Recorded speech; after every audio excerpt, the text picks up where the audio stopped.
কলকাতায় রূপোর দামে যেন আগুন লেগে গেছে। মানে দামটা এমনভাবে বেড়েছে যে অনেকেই বেশ অবাক। চলুন আজকের এই আলোচনায় আমরা বোঝার চেষ্টা করি রূপোর এই নাটকীয় মূল্য বৃদ্ধির পেছনের কারণগুলো ঠিক কী কী। তো পুরো বিষয়টা সহজভাবে বোঝার জন্য আমরা কয়েকটা ধাপে এগোব। প্রথমে দেখব দামের এই অবিশ্বাস্য বৃদ্ধিটা ঠিক কতটা। তারপর জানব কলকাতায় আজকের দর কত চলছে আর কেনই বা দাম এতটা বাড়ছে তার কারণগুলো খুঁজব। রূপো কেনার আগে কিছু জরুরি তথ্যও জেনে নেব এবং সবশেষে বোঝার চেষ্টা করব রূপোর ভবিষ্যৎ কোন দিকে এগোচ্ছে। আচ্ছা, তাহলে চলুন প্রথমে আসল ছবিটা দেখি। শুধু কথায় নয় বরং সংখ্যা দিয়ে বুঝি এই দামের লাভটা ঠিক কতটা বড় আর কেন এটা নিয়ে এত আলোচনা হচ্ছে। অবিশ্বাস্য মনে হলেও এটাই সত্যি। গত বছরের তুলনায় রূপোর দাম বেড়েছে 226.9%-এরও বেশি। ভাবা যায় মাত্র এক বছরে দামটা প্রায় 3 গুণ হয়ে গেছে। কিন্তু আসল প্রশ্নটা হলো এই যে অভাবনীয় মূল্যবৃদ্ধি, এর পেছনে কারণটা কি? হঠাৎ করে কেন রূপোর দাম এতটা বেড়ে গেল? দাম বাড়ার গতিটা একবার ভাবুন, মাত্র 10 দিনের ব্যবধান। 11ই জানুয়ারি যেখানে দাম ছিল প্রায় 2,49,000 টাকা, সেটাই মাত্র 10 দিন পর 21শে জানুয়ারিতে 3,14,000 টাকা ছাড়িয়ে গেছে। এত কম সময়ে এত বড় একটা লাভ সত্যি চমকে দেওয়ার মতো। তো এই যে ব্যাপক দাম বাড়ার কথা হচ্ছে, তারপর 21শে জানুয়ারি 2026-এ কলকাতার বাজারের উপর আসল দামটা ঠিক কোথায় গিয়ে দাঁড়িয়েছে? চলুন সেটাই এবার দেখে নেওয়া যাক। এখানে বিভিন্ন সংবাদ মাধ্যম থেকে পাওয়া দামগুলো দেওয়া আছে। একটা জিনিস খেয়াল করলে দেখা যাবে কেজি প্রতি দাম 3,14,000 থেকে শুরু করে 3,40,000 পর্যন্ত বলা হয়েছে। এই যে দামের মধ্যে একটু 19-20, এটা কিন্তু খুব স্বাভাবিক। এই দামের ফারাকের কারণটাও বেশ সহজ। কিছু সংস্থা পাইকারি বা হোলসেল রেটটা জানায়, আবার খুচরো বাজারে মানে রিটেল মার্কেটে লোকাল ফ্যাক্টর আর জুয়েলারদের লাভ যোগ হয়ে দামটা একটু বদলে যায়। তাই বাজার যখন এত দ্রুত পাল্টায় তখন এই সামান্য পার্থক্য থাকাটা স্বাভাবিক। আচ্ছা, আমরা দাম দেখলাম, দামের গতি দেখলাম। এবার আসা যাক সবথেকে জরুরি প্রশ্নে। কেন রূপোর দাম হঠাৎ করে এত বেড়ে গেল? কোন শক্তিগুলো একে এভাবে ঠেলে উপরে তুলছে? এই কথাটা কিন্তু খুব সত্যি। উপহার হোক বা সঞ্চয়, রূপো বঙ্গজীবনের গুরুত্বপূর্ণ অঙ্গ। রূপো তো আমাদের কাছে শুধু একটা ধাতু নয়, তাই না?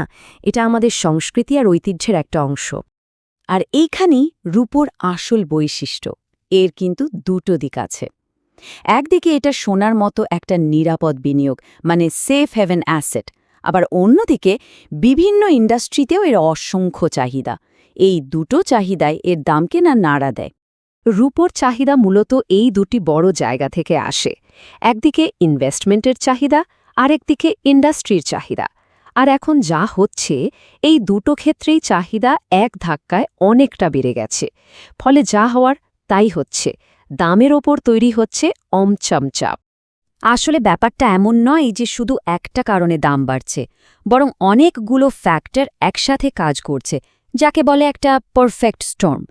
গ্লোবাল সাপ্লাই ডিমান্ড তো আছেই, সাথে ব্যাংকের ইন্টারেস্ট রেট, ইনফ্লেশন, তার ওপর আমেরিকার ট্যারিফ পলিসি নিয়ে একটা চিন্তা, আর সবচেয়ে বড় কথা, ভারতের রূপোর আমদানি এক লাফে 129% বেড়ে গেছে। সব মিলিয়েই এই অবস্থা। তো এত কিছুর পরেও যারা রূপো কেনার কথা ভাবছেন বা কিনবেন, তাদের জন্য কয়েকটা খুব জরুরি কথা। কেনার আগে এই বিষয়গুলো কিন্তু মাথায় রাখা উচিত। প্রথমেই আসি পিওরিটির কথায়। রূপোর গায়ে নানা নম্বর দেখা যায়, 999, 970, 925। এগুলোর মানে কি? 999 মানে হল 99.9% পিওর, মানে প্রায় খাঁটি রূপো। এটা বার বা কয়েন হিসাবে ইনভেস্টমেন্টের জন্য ভালো। আর গয়নার জন্য সাধারণত ব্যবহার হয় 925 স্টার্লিং সিলভার, যেখানে একটু অন্য ধাতু মেশানো থাকে যাতে গয়নাটা মজবুত হয়। আচ্ছা, এবার দামের হিসেবটা একটু বোঝা যাক। দোকানে ফাইনাল দামটা কিভাবে ঠিক হয়? দেখুন, প্রথমে হলো রূপোর আসল দাম, তার উপর যোগ হবে 3% জিএসটি। তারপর জুয়েলার তার মজুরি বা মেকিং চার্জ যোগ করবেন, আর শেষে সেই মেকিং চার্জের ওপর আবার 5% জিএসটি বসবে। এই সব মিলিয়েই হলো ফাইনাল। এখানে একটা খুব জরুরি পয়েন্ট মনে রাখতে হবে। আমরা পেপারে বা টিভিতে যে রেটটা দেখি ওটা কিন্তু ফাইনাল দাম নয়, ওটা শুধু রূপোর দাম।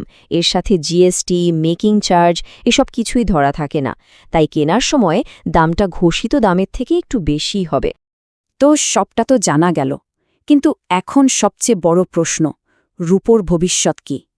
এই পরিস্থিতিতে রূপোতে বিনিয়োগ করাটা কি বুদ্ধিমানের কাজ, নাকি এটা একটা বড় সড় জুয়া হয়ে যাবে? এই যে দেখুন গত ৩ মাসের ছবিটা।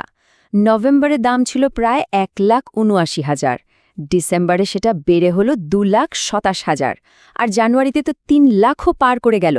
মানে দামটা কি রকেট গতিতে বেড়েছে, সেটা এখান থেকেই পরিষ্কার। এই কথাটা কিন্তু পুরো ব্যাপারটার সারমর্ম।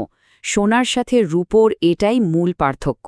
রূপোর একটা বড় চাহিদা আসে ইন্ডাস্ট্রি থেকে, আর ঠিক এই কারণেই এর দামের ওঠানামাটাও অনেক বেশি হয়, বাজারটা অনেক বেশি ডাইনামিক।